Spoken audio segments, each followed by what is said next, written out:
Sword of the Berserk, Guts' Rage, also known as Berserk, Falcon of the Millennium Empire, Chapter of the Flowers of Oblivion, is a Little Shop of Horrors simulator developed by UK's and released on the Sega Dreamcast in 1999 for Japan, and 2000 for North America and Europe. The game is an original side-story addition to the Berserk manga that takes place just after the end of issue 22. If you're unfamiliar with Berserk, it's an ongoing dark fantasy manga epic by manga artist and author Kentaro Miura. It details the journeys and exploits of a swordsman named Guts, who burdens a curse which entices demonic forces to hunt him down in an attempt to kill him in the name of the sacrificial brand on the back of his neck. It's been incredibly successful since its creation in 1990, and at the time of this video has sold over 40 million volumes worldwide. Since this game takes place a ways into the story of Berserk, the game and this video will contain spoilers for the first 22 volumes of that manga. So if you have any inclination of reading it for yourself, then you should stop the video right now and go do that, which I would absolutely recommend doing if you can. It's had a profound impact on many other media, such as the Dark Souls series, which lists Berserk as one of its direct inspirations. So if you're a fan of the world and themes of those games, then you'll probably be a fan of Berserk. Now, I get that 186 episodes is a lot to read through, so as an alternative, the 1997 anime is a pretty respectable adaptation that should get you mostly up to speed. The 3 Golden Age movies are also a decent retelling of the same story, and if you're feeling really desperate, you can watch episodes 1 to 12 of the 2016 anime if you want to get right up to the events of the game. I'd still just recommend reading the actual manga over any of those alternatives, though. It's the best way to enjoy the story that it tells. It's filled with painstaking and meticulously detailed visuals that can be downright exhausting just to try and soak it all in, and it explores a lot of interesting concepts and scenarios that are packed to the gills with an overwhelmingly dark atmosphere.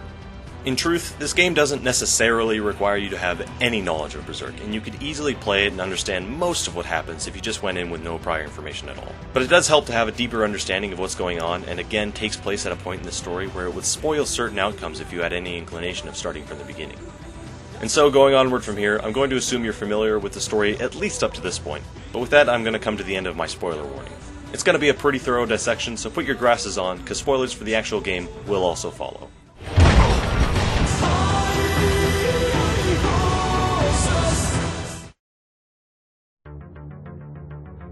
The narrative of this game was co-written by Miura himself, and the events that take place within the game have generally been considered a part of the official canon of the series, with some notable exceptions that I'll mention as they appear. What's really interesting is that during the time this game was being made and released, the events within it were actually ahead of where the manga was at the same time. So while the manga was still in the middle of the events of the Tower of Conviction, before Griffith was reborn, the game actually takes place beyond the Conviction arc entirely, but prior to the Winter Journey chapters, which means this game is technically the first chapter of the Millennium Falcon arc. But that's not the only surprising thing about this game. Now you may be wondering to yourself why the game is called Sword of the Berserk instead of just Berserk. Well, there's a pretty good reason for that. You see, the Berserk manga didn't officially come to the West until the first Dark Horse issue in 2003. Even several fan translation teams like Band of the Hawks and SkullKnight.net didn't really get going until 2001-ish. So if you were a Westerner at the time, you really weren't likely to have any recognition with Berserk at all unless you found a way to watch a subtitled version of the 1997 anime or were hardcore into manga. The earliest site I could find was Sun Over Midland, which popped up in 1999. If you want, you can see a copy of that site for yourself by following a link in the description. There's not a whole lot to see, though. Basically, all this is to say it was very unlikely you'd be up to date or even have any familiarity with Berserk when this game came out. So it's kind of curious that this game even received a Western release at all, since there would be only about 2 or 3 people that would actually recognize the brand. Though it was probably meant to help pad out the Dreamcast's library early on in its life. I guess whatever marketing team was in charge of the title thought Sword of the Berserk sounded cooler, and I can kinda understand why they might want to put emphasis on the Dragon Slayer since it's a pretty defining feature of the series and plays a significant role in the game, as does Guts' Rage for that matter. So that sort of explains the title, but it's not exactly surprising. The real surprise lies in those dates. Since the 1997 anime didn't receive its dub until 2002, this game is technically the first official English Berserk product ever released, which consequently means it contains the first original English voice cast for Berserk characters, which also means that at the time of this video, it is still the only English voice cast for a Berserk video game. But before I get too wrapped up in the voices, let's rewind just a little bit. So it's entirely possible that as an English-speaking consumer, this was your first and only available exposure to the Berserk universe. And since there are 22 volumes of content and world-building preceding this game, you would probably have no idea what was going on with the story elements of the game, given the period of the story that the game takes place. Fortunately for you, tucked away under the prize menu of the title screen, there's an included world tab that will shed some light and provide basic descriptions of some of the major elements present. but the translation is a little less than accurate in some cases, and I wouldn't be surprised at all if no one on the translation team was even familiar with the Berserk world themselves. It's a little bit like when you have a friend recommend a TV show or something to you that they haven't actually watched themselves either, so they have to try to poorly explain what the show is all about, overselling some things and getting a lot of other stuff just completely wrong. You know, it's like, brought to you by the folks who once heard of Berserk. It reads a lot like some early fan translations, and if I had to guess, I'd say they weren't given any sort of source material to aid them and simply had to attempt to translate with what little information was present within the game itself. Thinking in that mindset, it can be hard to blame the translation team too much for some of the particulars, since they likely didn't have much context for much of what needed translating, and these were almost all pretty common mistranslations, even among enthusiasts. Particularly Guts himself, namely, his name. Some people believe that Guts gets his name and some of his physical characteristics from this 16th century German knight, Gottfried von Berlichingen, who often went by the nickname Guts. He even had a prosthetic iron hand, except without the cannon. Miura himself has gone on record stating these similarities were just coincidences, though. He wanted to use European-sounding names for his characters since they live in this medieval Europe-like world, and he stated that he chose the name Guts, G-U-T-S, because it sounded manly and vaguely German, which, as we saw earlier, turned out to be accurate. But the name he chose required some modification in order to be read with Japanese characters. Now, I of course don't speak Japanese, nor do I claim to have a firm grasp of its rules, so you shouldn't take anything I'm about to say as hard and true facts, but rather as my humble reckoning. So as I understand it, Japanese doesn't have a short U sound like we do in English, so you'd have to make an approximation to create a phonetically similar sounding name using Japanese characters. In this case, you'd substitute the U for an A, which would make the ah sound. Furthermore, many Japanese characters are usually constructed with this consonant-vowel sound structure, although many times the vowel sound is meant to be incredibly subtle or even ignored, especially with the U sound, which is often used as a sort of buffer. I mean, just look at how Berserk translates literally. If you listen to an actual Japanese person speak it, it sounds a lot more like Berserk than Beruzeruku. But anyway, the closest thing to Guts would be Gatsu, though with less emphasis on the U sound. And so, if you were to transliterate that back into English characters, it would be spelled G-A-T-T-S-U. Unfortunately, some translators might not realize this phonetic copycat that's going on, and might attempt to translate the name as it appears, or some variation thereof, resulting in Gatsu, Gats, or something similar. Now, why am I even bringing all this up? Clearly, the title of the game is Guts' Rage, so the translators did their job correctly, right? Well, actually no. Once the game begins and our heroes are all on screen, our elf companion Puck introduces the members of our party, and... This mean-looking guy is Gatsu. Nope! No! No!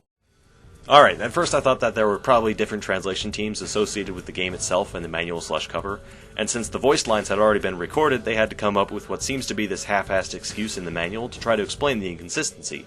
His name is Gatsu, but his friends call him Guts. Yeah, I don't buy it. But then once you unlock the Guts artwork inside the game, it says, his name is Guts, but his friends call him Guts. What? Furthermore, there is one instance of a character actually saying Guts instead of Gatsu, and even though it says Zoddo in the World tab, both Puck and Guts correctly say Zod, so... I really don't have any idea how or why these incongruities came about. It's just beyond my reasoning at this point. The game also calls the Interstice the Borderlands and Apostles as disciples. They also have a segment for the Holy Iron Chain Knights, even though there's absolutely no mention of them in the entire game. Why is this here? I don't know why. Don't know why. Too late. It's too late. Curiously, the US manual of the game lists Black Sun Over Midland under its special thanks segment, leading me to believe that this was one of the few sources of information that the translators actually had on the series. But that source, of course, would have been far from comprehensive or even accurate. Again, a link to the site is in the description if you want to see for yourself. But just so I can round out some other common translational errors, it's Band of the Falcon, not Band of the Hawk, and Beherit, not Behelit. But even with all that said, I'd say the manual's introduction to the Berserk universe is about as good as you could expect for such a brief rundown that has to fit in less than a single page. It tells you most of what you need to know for the actual game, which I suppose does the job well enough. But it's still kind of amusing to read as a knowledgeable Berserk fan. Thankfully, even though the translation is, well, suboptimal, the voice performances of the spoken lines aren't too bad, especially when compared to many video games of the time. The cutscenes do suffer from some incredibly stiff and clunky animations, but surprisingly the lip sync is pretty decent. Conversations flow somewhat naturally and tend to fit with the rhythm and pacing you would see in the manga. Unfortunately, the sound mixing seems to favor the background music over the actual voices. When characters are trying to talk quietly, it really can be difficult to make out what they're saying. When it comes to the actual cast of voices, we have a main cast of characters fulfilled by the likes of Colonel Campbell, Liquid Snake, and The Fear. Unsurprisingly, the voice director for this game was the same for all the Metal Gear Solid games, and I feel she had the actors do about as good a job as could be expected given the material they had to work with. There are some odd quirks though. Sometimes it sounds like they put on an accent for a single line, and it can sound pretty weird. That's just plain silly. What? To let your fates be decided by all this talk of ancestors' blood. And whoever was doing Zod's lines probably could have toned down on the snarly grunge just a tad. Before you and I can savor the sweet flesh of death, we must remove the small bones which impede us. Fortunately, the content of the dialogue matches up with some of the themes and ideas you might find in the actual manga, so it's nice to see Miura's writing shine through, but you can definitely tell there were some things lost in translation. And the limited cast could only do so much with the multiple roles they were assigned. So for instance, you've got Paul Eiding playing a good guy and a bad guy in the same exact scenes, and you also have Cam Clark playing both Puck and all the generic knights. The voice he puts on for Puck is further removed from his typical voice, so it's hard to hear any overlap there, though this does have the result of giving him that irritating Saturday morning cartoon squeakiness to his voice, which I'm not really a big fan of. Listen, big man, if someone is thanking you, the least you can do is listen. And while you're at it, we need food and some money. Some fine wine will do nicely for me. Overall, the voice performances tend to fit each of the characters well enough, but the localization as a whole seemed to be on a bit of a shoestring budget. It's not uncommon to use the same actors for multiple roles, and while it works sometimes, like with Puck and the Knights, other times, not so much.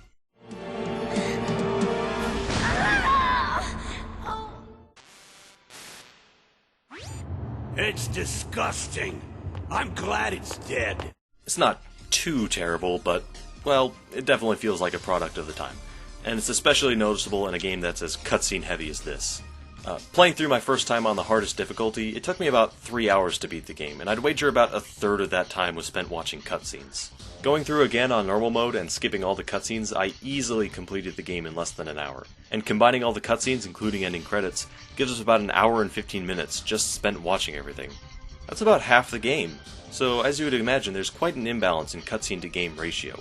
For example, at the beginning you have a short intro cutscene, which isn't too bad, and then you're thrust into the game nice and quickly. After this first mission, which takes about 2 minutes, you have 6 minutes worth of cutscenes. Then you have a boss fight that takes about a minute and a half, which is then followed by 13 more minutes of cutscenes.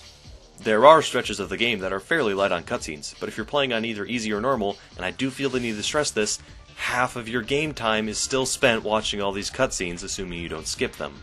Now, I'm not overly bothered by a game that has a lot of cutscenes, as long as there's plenty of good gameplay to be had outside of them. They can work well to drive the pacing of the game smoothly. But this game has a warped ratio that relies way too heavily on the cutscenes to tell 100% of its story, while the actual gameplay feels tacked on, shallow and stunted, while the abundance of cutscenes and the story told within them tends to steal the show.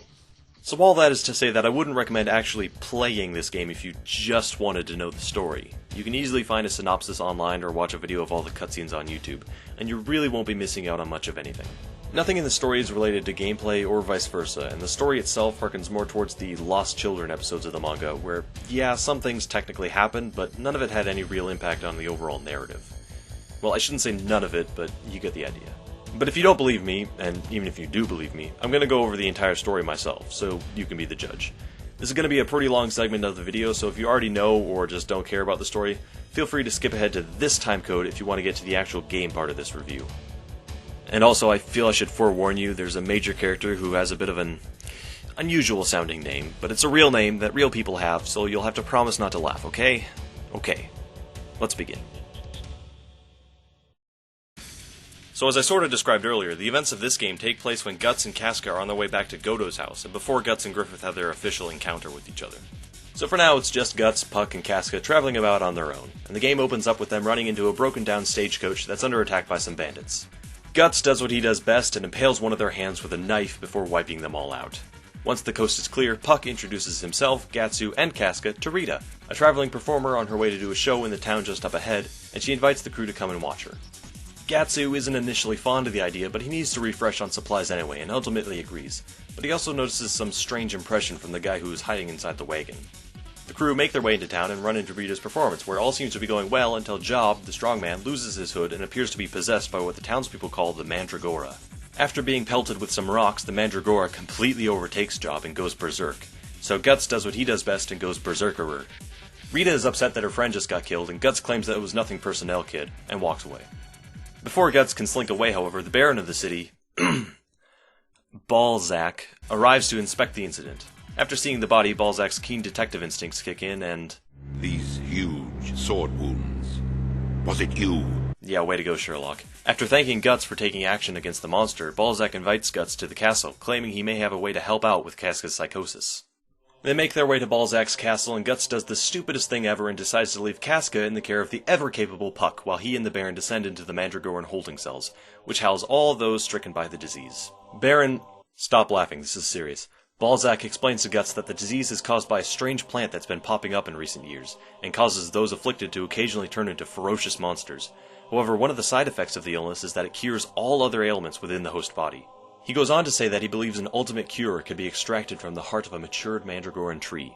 One such tree exists at the edge of his lands, and although he has succeeded in retrieving a small portion of the heart, all other attempts to retrieve it have been thwarted by the Mandragorans who inhabit the village that surrounds it. Balzac's henchman, whom I'm not entirely sure how to pronounce his name, but we'll just go with Guillaume, claims that his team is on the cusp of a breakthrough, which won't require the services of the Black Swordsman. But Balzac is too impatient to wait for that. So Balzac wants Guts to talk to a nun caring for the Mandragorans inside the village and see if she can help him in retrieving the heart, hypothesizing that if the serum extracted from it can cure all illnesses, that surely it could be used to cure Casca. Guts is rightfully dubious of Balzac's motives, but agrees anyway. He figures that even if Balzac has something nefarious planned, he may at least still be able to save Casca in the process. While all this goes on, Rita is escorted to the castle by some guards and is about to be executed for bringing Job to town, and they decide to do it in the main hall for some reason. But before a liquid snake can slice her open, some townspeople raid the castle in order to release the Mandragoran prisoners. In the process, they end up kidnapping Rita and the unattended Casca.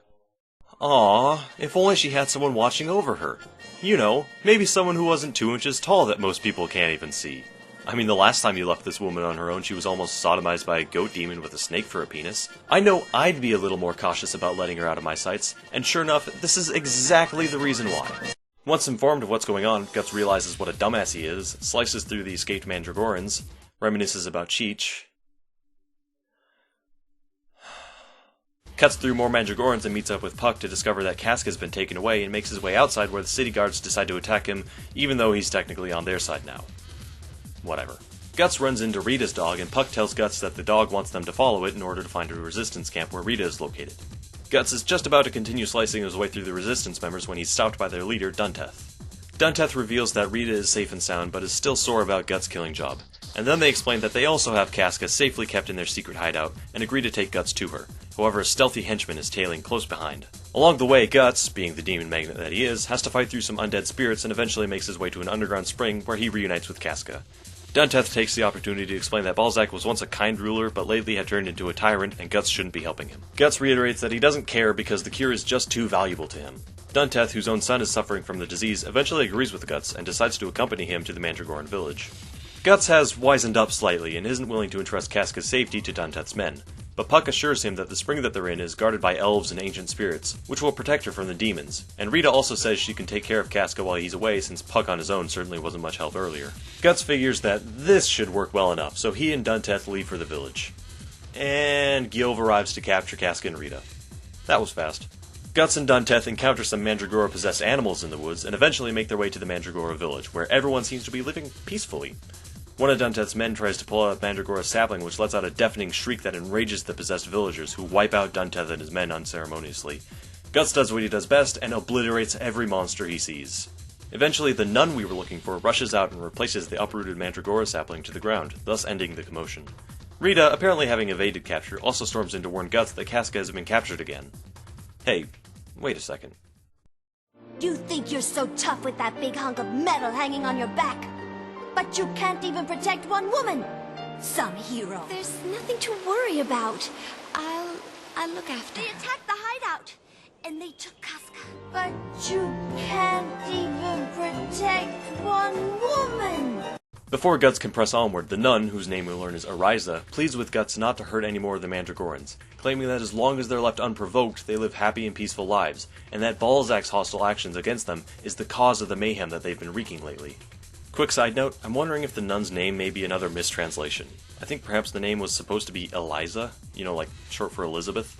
I looked up the name and there was only one article that said Eriza was a Japanese name which was likely derived from the name Elisa, which itself is short for Elizabeth. It's only a small thing, and I think I might be right, but since I can't confirm it 100%, I'll just continue saying it like the way they do in the game. Anyway, Eriza also shares a seemingly unrelated story about a young boy named Nico who had a simple mind, no family, but a persistently happy attitude and manner. It seems he probably had some kind of mental debilitation, and he was constantly bullied and berated for being different, but he was always smiling regardless. One harsh winter, when crops were scarce, Nico was denied food by the townspeople and died at the footsteps of the church, clutching a totally innocuous charm. No word on what became of the dog, though. Eriza blames Nico's death on the cruelty of humanity for not accepting people who look or think differently, and that the Mandragorans should be treated with the same compassion that Nico deserved.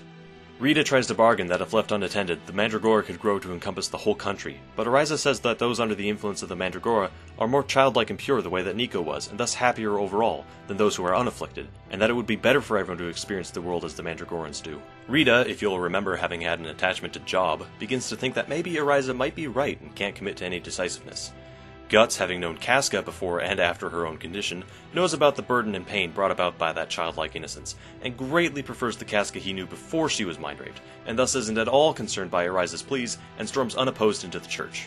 You see, it's moments like this where it helps to have read the manga. Meanwhile, back at the ranch, Casca is in prison, happy as a clam, and Puck arrives to break her out, except, whoops, he forgot he can't actually do anything. Just then, some evil spirits attracted to Casca's brand appear, but all scatter once Zod decides to show up out of nowhere. Zod, who is also attracted by the brand, is excited to see Casca because that means that Guts must be nearby, and he really wants to fight him again. So Zod decides to ignore Casca for now, and jumps away to look for Guts. All this nonsense happens for the sole purpose of opening the door so that Puck can lead Casca out of the prison. Puck and Casca make their way through the castle where they discover some spooky experiments, and eventually make their way to a strange girl's room. Looking at a painting on the wall of a much less wrinkly Balzac, Puck assumes that the girl must be his daughter since she has a striking resemblance to her mother. This young girl named Annette also appears to share the same infantile mannerisms that Casca has. But before anything can be done, Puck hears some guards approaching and leads Casca to a hidden room behind a bookcase. The room they stumble into contains the fragment of the Mandragoran heart that Balzac had managed to capture earlier, but has generated a strange baby-like body. Casca begins to cradle the heart baby, perhaps because it reminds her of something else, and Balzac arrives at that time to discover the intruders. In that moment, the heart baby begins to scream and grow tendrils that envelop Casca. The screams also enrage the possessed townspeople and awaken the Mandragoran saplings, which begin to rampage the town. Meanwhile, back at the church, Guts discovers a hidden passage under the altar and jumps inside on his own. After fighting through a short cave, Guts encounters the Mandragoran tree, whose heart just so happens to be the body of Nico, and is guarded by Eriza, who, unsurprisingly, ends up being a Mandragoran herself. Even though the game never outright explains it, it's clear to me that Eriza used the Beherit to turn Nico into the Mandragora tree and start the infection, which would turn everyone's minds into the childlike innocence that Nico once embodied. In the process, Eriza was also turned into a Mandragora, but the power of the Beherit is likely what enables her to retain her sanity. It's also clear that half of Nico's face was cut off, which we saw regrew into Balzac's heart baby. This is another example of how knowing the rules and history from the manga can give you a better understanding of the events of the game, and keeps things cohesive and sensible within that context. Anyway, Guts does what he does best and QTEs his sword straight into Eriza's face before taking on the Mandragora tree itself. Once successfully defeated, Nico's corpse falls limply to the ground for Guts to claim, and he's about to leave except Eriza is evidently still alive and snatches Nico back from Guts before running away, with Guts giving chase. Upon reaching the outside, the two discover that Gyov and his Mandragoran experiments have wiped out the villagers and have now come to claim the heart. Eriza, not wanting to allow Nico to fall into their hands, casts herself into a burning building, taking Nico into the inferno with her. As she makes her way into the fire, causality kicks in and she drops the Beherit for Rita to pick up. Gyov is just about to attack Guts when suddenly Zod! Gyov and company turn tail and the dumbest moment in the entire game happens. I wanted to try you out myself, Tunigatsu. But I don't need the Hawks to become human and defeat you.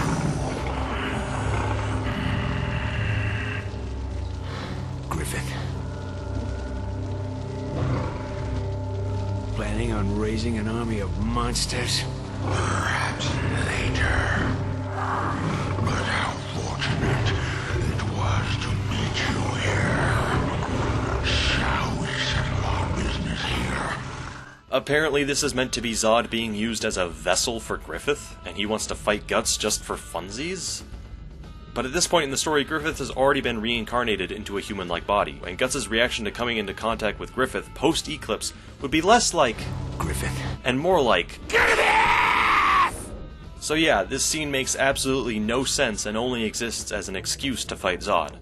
It's important to remember, though, that the fight between Zod and Guts on the Hill of Swords hadn't actually been released anywhere yet, perhaps not even planned out or written at this point. Still though, this is so wildly inaccurate of events to come that I can't possibly believe that it is something that could have arisen under Miura's supervision. The most convincing theory I've heard regarding this whole fiasco is that someone on the translation team may have confused the term vassal for vessel, and as you would imagine, things quickly got out of hand from there. So in retrospect, it's somewhat understandable to see how something like this may have happened from a translation standpoint, but it definitely confused some people back then, and more still looking back at it with the knowledge we have now. Even still, whatever reason for the inclusion of Zod at all is pretty weak under the best of circumstances. Anyway, the fight between Zodith and Guts ends up being a tie, and I guess Zodith flies away to go find a higher detail model for which to fight Guts in the sequel. With the Mandragora tree gone, the townspeople begin to recover back to normal, but once aware of all the strife around them, they become despondent and enraged. They throw stones at Guts, presuming that he's the cause of all this, leading further credence to the fact that maybe they would have been better off left alone with the Mandragora curse. Guts is used to this treatment, however, and just walks away.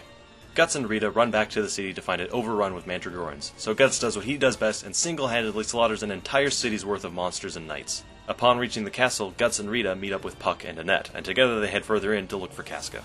Guts fights his way through the entire castle and eventually encounters Gyov once more in a hallway with about 1 million knights, but eventually takes him out for good, and makes his way into Balzac's chamber. Once face to face, Rita asks why all this is happening, and Balzac takes another page from his generic villain's guidebook and proceeds to monologue about the motivations behind his actions. Balzac became so overwhelmed with the duties of being a ruler that eventually the only thing that excited or interested him was battle and bloodshed. Thus he constantly craved combat and conflict, which resulted in his people seeing him as a tyrant. Annette, who turns out to be Balzac's wife, had previously had a crippling illness, and Balzac used medicine extracted from the Mandragoran heart fragment to cure it. The cure did indeed work, but it also instilled the mental regression that was present in the Mandragoran possession. So although free from all illness, Annette was trapped in an ungrowing body with the mental capacity of a child, oblivious to her surroundings. With the rest of the Mandragoran heart destroyed, Balzac is at the end of his rope and can see nothing left to be done for Annette, and so he consumes a potent Mandragoran extract, which, I guess, turns himself into one of the beasts in order to sate his inner bloodlust. Guts and Balzac fight, with Guts ultimately claiming victory. Before continuing on the search for Casca, while exiting, causality rears its ugly head again, and Rita conveniently drops the Beherit right next to Balzac's body. Surely nothing horrible will happen. While searching for Casca, some enormous Mandragoran roots pierce through the castle interior, and eventually Guts finds himself face to face with the matured Mandragoran heart baby, which has now fully enveloped Casca's body. Guts' sword is so big that it can even block out screams, and he eventually defeats the last fragment of Nico's spirit, ending the Mandragoran threat forever. Guts runs up to collect Casca's body from the corpse, and then this happens. Hang in there, my love.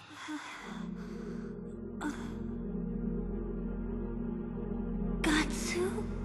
Casca. You know who I am. Gatsu. My dear, I was dreaming. A really bad dream. Casca. Guts. Casca. Casca. Casca.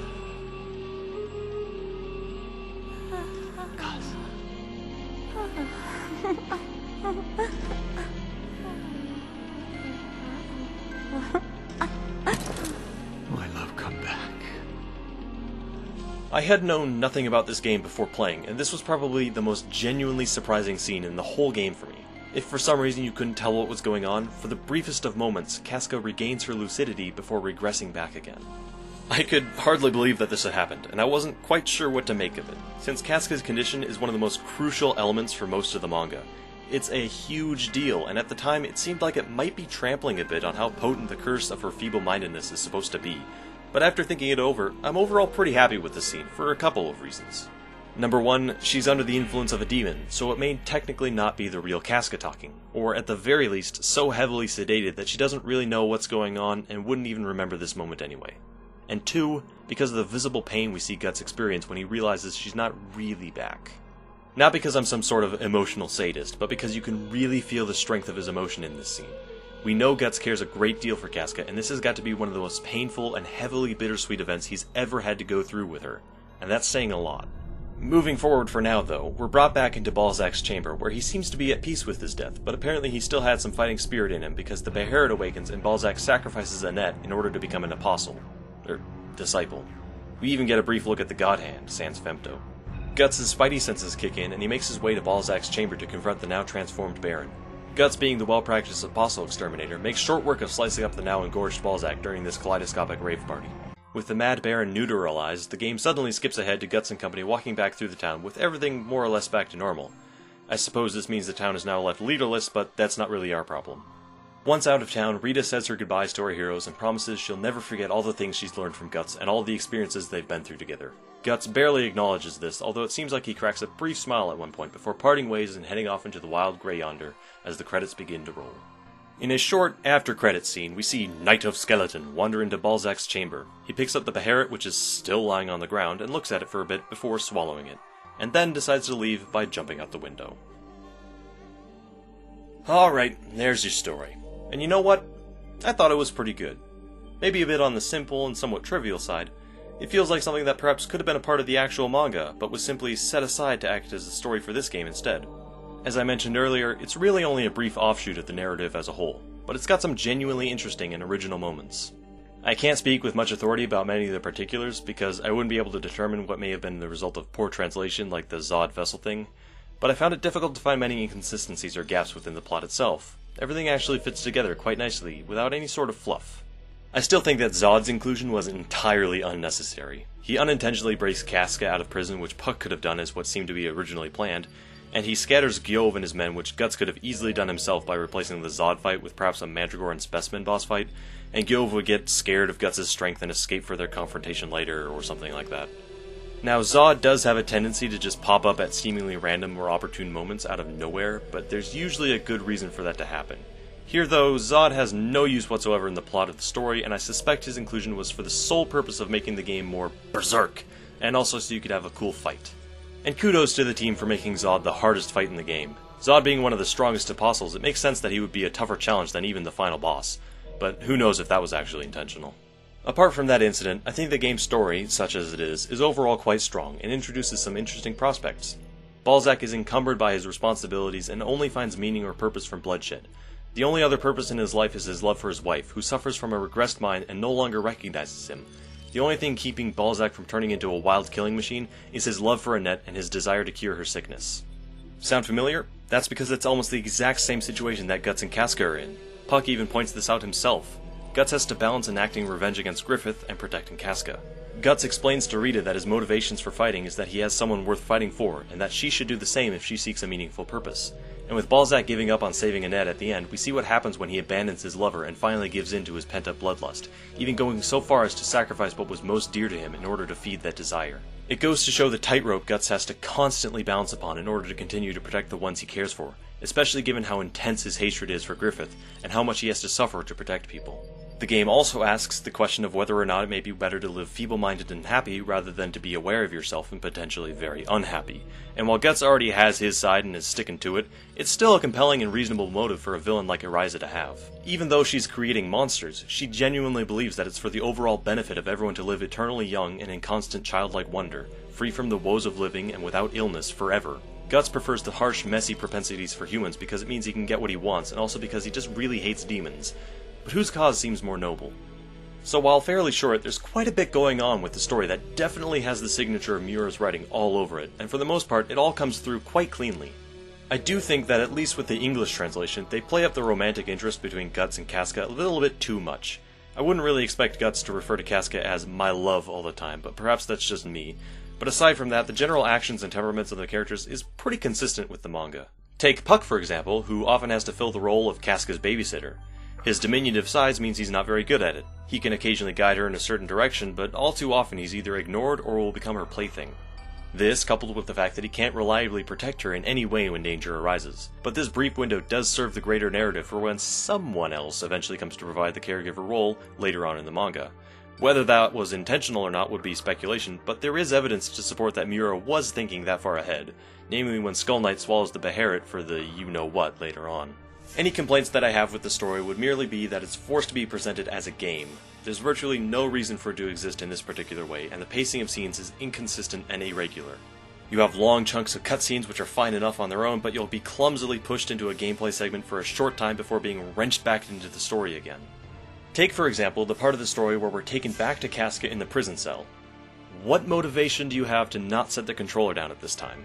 You're safe in the knowledge that there won't be any gameplay transitions since Guts is nowhere nearby, so you can kick up your feet and enjoy the show until the scene eventually returns to the Mandragoran village. The cutscenes are long and drawn out because that's what's necessary to convey the story, and they have almost no respect for the fact that there's someone on the other side of the screen with a controller in their hands.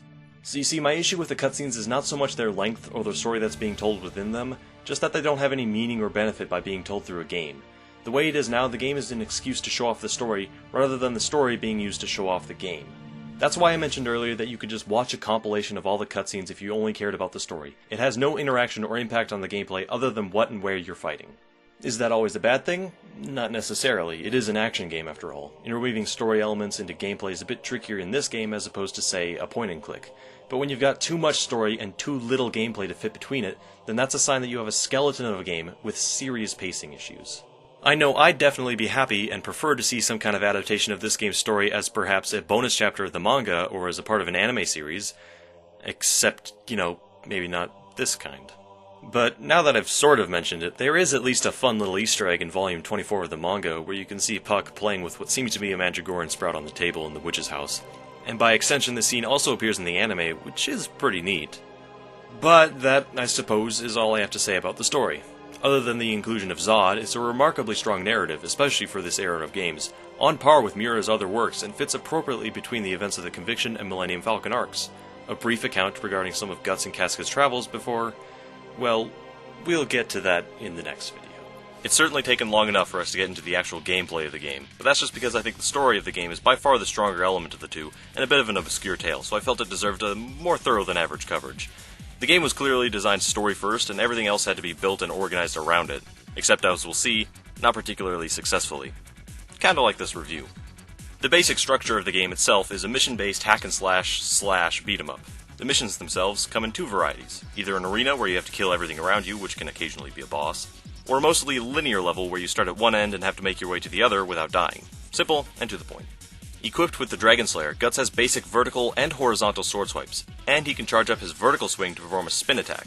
He also has access to a block which will even defend against attacks coming from behind, though some stronger attacks can't be successfully blocked, but the same button can be used to initiate a slide in combination with the directional command.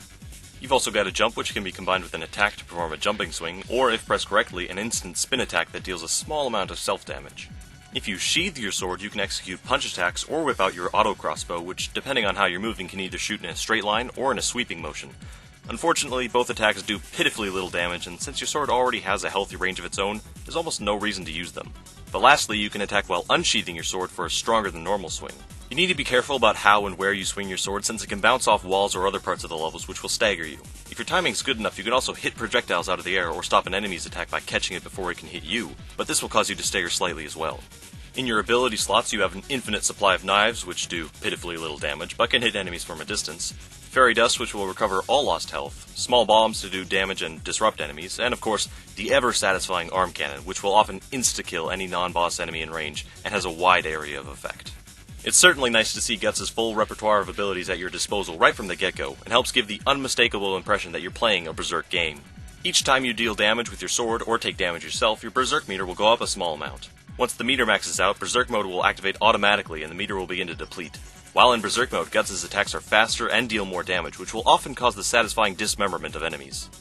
All damage received is taken out of the Berserk meter instead of your health, and Berserk mode also means that your sword is unaffected by the environment, so you can swing right through walls as much as you want until the meter empties.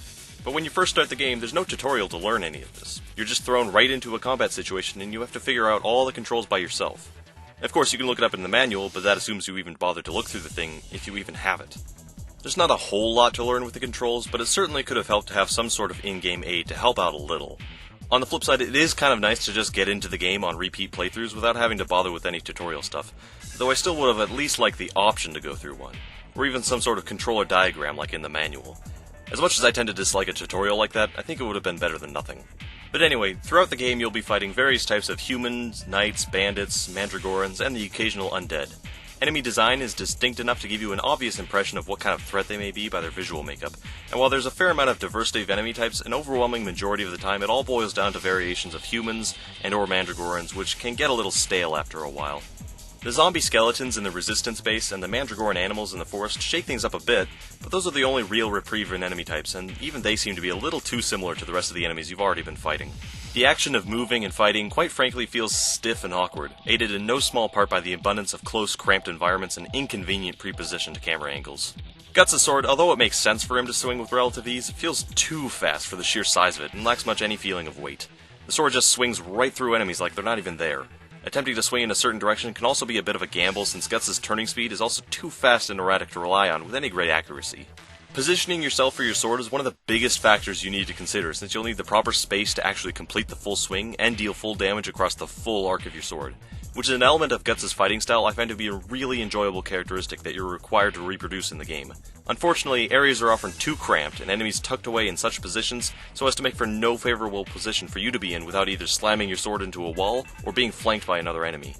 So your best option is to use attacks that ignore the environment, like your jump swing or spin attacks, which means you'll end up relying on these attacks quite often, removing the tactical positioning element of the game and relegating it exclusively to more open arenas, which defeats the point entirely.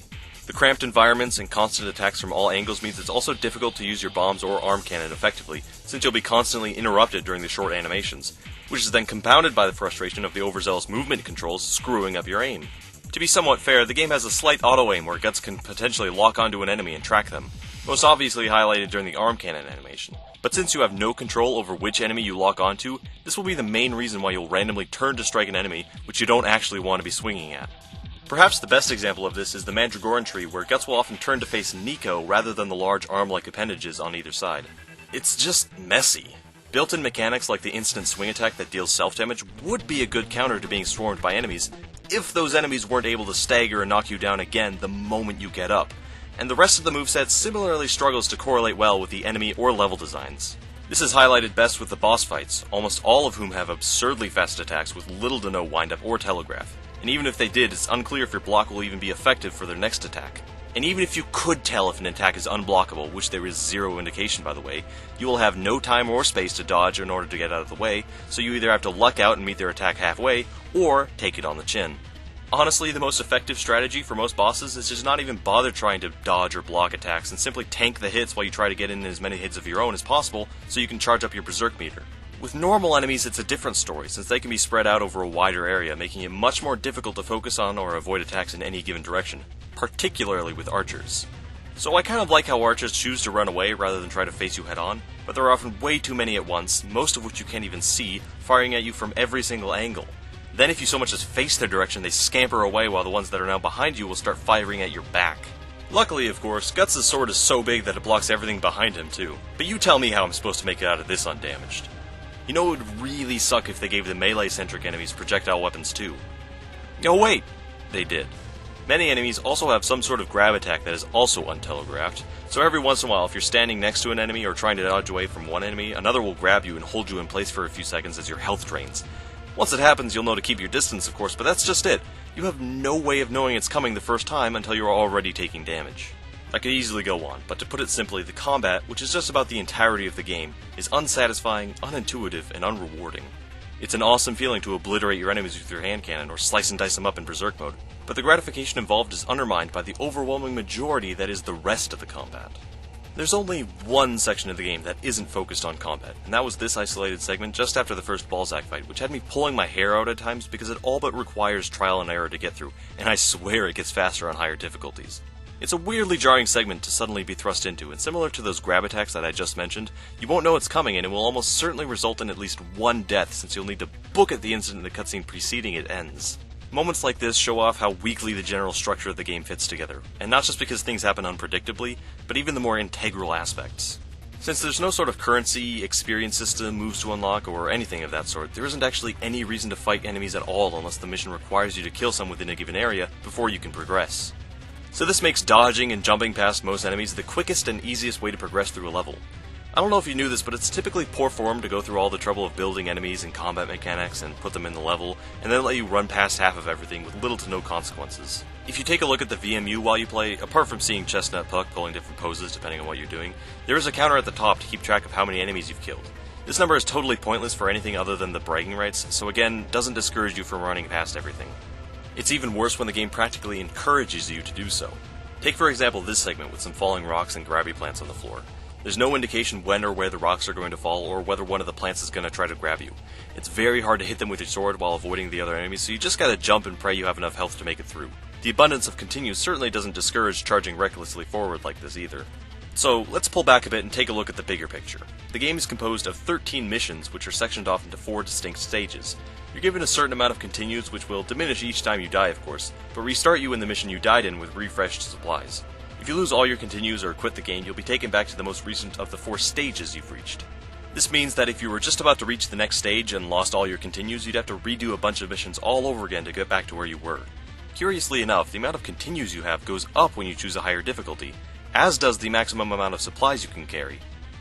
I would have thought you'd be given fewer continues with a higher difficulty, but even on hard mode, except for a couple particular instances like Zod and that goddamn hallway, I rarely had to use more than 2 or 3 continues for a given stage. The enemies all have more health and do more damage, and I think even come in greater numbers on hard mode, so I can sort of understand why the developers might want to give you a slight boost yourself so you're not too overwhelmed, but this pretty much removes the point of even having a higher difficulty. By increasing enemy strength but also boosting the player's resilience, the only thing you've accomplished is making all the combat take longer to get through, which may stretch out gameplay time, but it certainly doesn't make the game any more challenging or fun. So why even bother playing hard mode? Well, it certainly isn't for the challenge, I can assure you that. It's for the bonus content. Each difficulty will unlock a new segment in the prize menu. Easy unlocks Puck's game, which is incredibly shallow. This short clip of it now is the full extent of what you can expect. Normal unlocks Battle Arena, where you can face endless hordes or a boss within a given time limit for a high score. Playing the bonus content for Easy and Normal will also unlock some bonus artwork, although you don't even have to achieve any specific scores, you just have to play each of them once. That's it. But finally, beating the game on hard will unlock No Limit Mode, where you have infinite ammo in all your ability slots. There are 0 penalties for using No Limit Mode, so if you're like me who completed hard mode on your first run, you can go back through on Easy and Normal by arm cannoning every enemy in sight to unlock those other 2 prize menus with ease. I wouldn't say it's a total game breaker since you can't use it for Battle Arena and it's just meant to be a bit of fun. And since you've beaten the game on hard mode, there really isn't much more you need to prove by going through the easier difficulties normally. Although you can play through the entire game on easy, then switch to hard mode for the final stage, and that will unlock No Limit Mode as well. Seems like an obvious exploit that should have been fixed, but you do still have to fight 3 bosses and the Crash Bandicoot hallway in order to pull it off, so you're not completely off the hook. Though it does mean that you don't have to fight Zod on hard, which was without a doubt the hardest thing in the entire game, so you're still cheating in my book. But I can definitely understand why you may not want to put yourself through that. One way or another, you still got to get through the entire game at least once normally, and No Limit is just a bit of fun, so there's really no harm in it. But going back through the game, be it to try out No Limit Mode or trying out a different difficulty, will reveal just how poorly the levels in general are all structured and organized. As I said before, the 2 level varieties available are arenas and hallways. The arenas are used for hordes and boss fights and are fairly inoffensive, but the hallways are what bother me the most. It's not so much the fact that they're hallways, it's that they pretend not to be, namely when there are forks in the path that both lead to the exact same area just up ahead, and you won't encounter anything different by choosing one path over the other. Take a look at this split screen where I travel down both paths. There's about the same amount and variety of enemies in each path. One path is a tiny bit longer and just a smidge less cramped, but they both converge on the same exit. That's the height of Sword of the Berserk's level design, and that's the depth of choices you'll be making as you play. Granted, it is possible you may find a breakable object, which may house some additional ammo for your abilities, but that's about the most you can expect. But wait! There's an additional type of fork in your travels in the form of QuickTime events, which will take you to a slightly different area depending on whether you succeed or fail them. However, just like the hallways, it doesn't matter which path you take, you'll pop out in the exact same spot afterwards anyway. What's especially curious about these is that the failed QTE routes can at times be quicker and easier paths to the destination than the successful paths. You'd think that as a reward for responding to the event in time, you might be treated to an easier path, but this is only occasionally the case. I guess if I tried to spin this into a positive, I may make the argument that it adds a slight amount of depth to speedrunning, needing to know which events to succeed or fail in order to get a faster time, since failing a QTE rarely ever results in damage or death. But unfortunately, I don't think there's much of a speedrunning scene involved with this game in particular, so that's kind of a moot point. But as I mentioned, QTEs aren't always used to decide your path either. There are also instances where it can determine whether or not you take damage, or, in this instance, a series of 3 consecutive QTEs that will result in instant death if failed. So that's about as pleasant as it sounds. This game was one of the first to introduce QuickTime events like this, but as is typical of these kinds of early implementations, they're decidedly less than satisfactory. It's important to remember that the Dreamcast was the cutting edge of console technology when it first released, and Sword of the Berserk was one of the first games of its kind. It even introduced this kind of QTE system before Shenmue did. And there is some other pretty neat tech squeezed in as well. Guts' cape has some rudimentary cloth physics, the way his eyes glow during Berserk mode is pretty cool too, and I already mentioned that you can hit projectiles mid-air, which is a pretty novel thing at the time for a 3D game. Most of the models have a nice amount of detail, even though they move about like awkward mechanical Chuck E. Cheese puppets, but 3D animation for games was still in its infancy, so I don't mind giving it a pass. The world isn't overly saturated with bright colors, which fits the setting, but it isn't all brown and gray either. The character and enemy design overall is pretty neat too. Graphically, it's not as detailed as the manga by any stretch, but it's still as good as could be expected from a Dreamcast title, if you don't count Zod, who looks like he was ripped out of an N64 game. But as I said, the 3D hack and slash was only just being born, and the gameplay involved was about as good as had been developed at the time, being more akin to a 3D rendition of an arcade beat-em-up rather than what Devil May Cry would come to set the standard for a couple years later. Sword of the Berserk was generally well received when it was released, but unfortunately the game lacks any element of timelessness that other games of the era were able to achieve. It's difficult to pinpoint a particular part of Sword of the Berserk's gameplay which is exceptionally terrible, because it's pretty much all bad throughout. Even something as simple as saving and quitting the game is handled weirdly. You select Quit Game, then it asks you if you're sure, then it fades to black, and then it asks if you want to save. The game is perpetually off-kilter that way in just about every aspect of its design. But not every aspect, of course. It's hard to find much fault with anything related to the soundtrack, for instance. Much of the soundtrack was composed by Susumu Hirasawa. If you don't know who that is, he's the guy behind the soundtracks for every kind of adaptation of Berserk currently available. This includes both anime adaptations, the Golden Age movies, and all 3 video games. Now, he's not always the main guy, but basically if it's Berserk and there's music involved, it's safe to say he had at least a partial hand in the soundtrack. Hirasawa has a very distinct style that can be pretty surreal at times, which definitely comes through here, and you can often distinguish it from the more generic tracks provided by the UK's sound team. But even with that said, the entire soundtrack really fits well with the Berserk universe, I feel. Sometimes the tracks can lean a bit too much into the ambience, like with some of the bosses, which you'd expect to be a bit more frantic and bombastic, but take for example the final 2 bosses, who have music which evokes a more somber eeriness. Maybe that was the point, but have a listen anyway.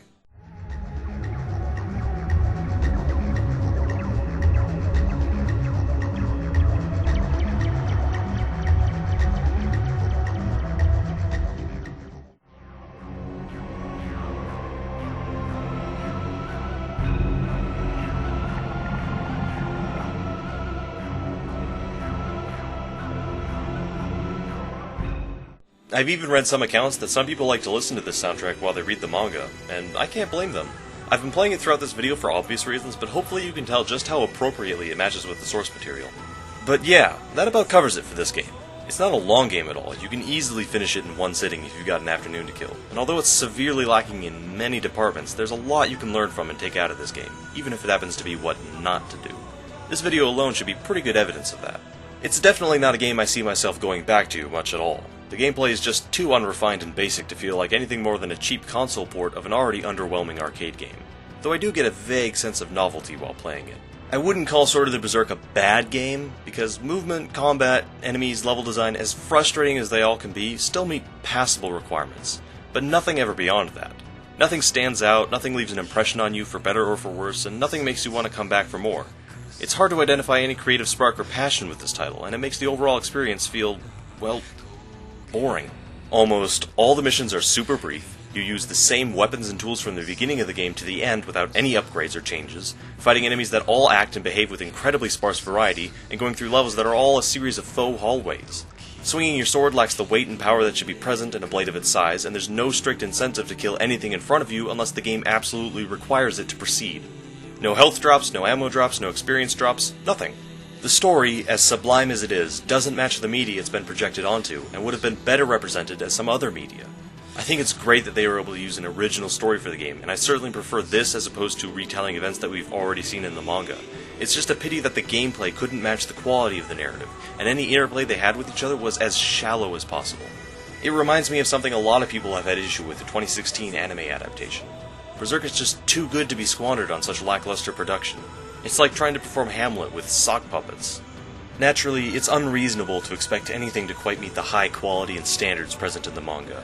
But Berserk has had a reputation for being continually mishandled in just about every adaptation to date, and this was no exception. Sword of the Berserk was a rough introduction of Berserk into the video game world, and an even rougher one as an introduction of the series as a whole to the West. Us English speakers wouldn't get another Berserk game for 17 years, and even then, all we got was this undubbed Muso. We'll cover that in due time, of course, but before we can get to that, we first have to address the sequel to this game on the PlayStation 2, the one that never got a Western release. Thank you so much for watching this one, though. I hope I'll see you in the next.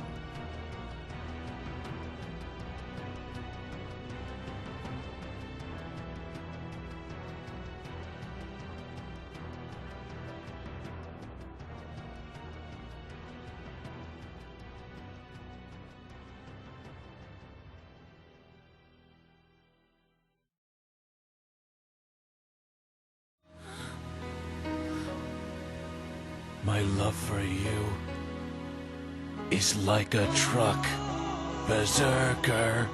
You fool. Do you want to making Berserker? Berserker. Did he just say... making...